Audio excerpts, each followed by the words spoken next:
Let me take you through the slightly more advanced fields that may be relevant to the finance department. The first field is our IC partner code, which determines whether this vendor is one of our intra-company partners and therefore needs to be handled in a special way.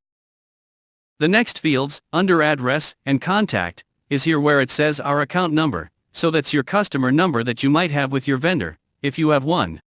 Under invoicing, we have the pay-to-vendor number, which means that there might be another vendor here, who we must make sure we actually pay the invoice to. So, this comes into play in connection with big groups that have different locations, so you might have different vendor locations, because of which it's all been brought together under one big vendor. Similarly, we have currency code. Here, we define what the currency code is on a vendor. In this case, this is blank, as we want to use our accounting currency on this vendor. But we can easily set it up to be in euros, US dollars, or whatever may be useful on this vendor.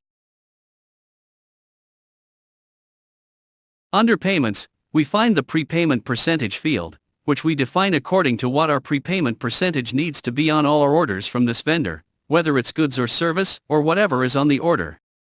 Here, you have the option of specifying on each individual item what this prepayment should be. But this lives in an underlying table.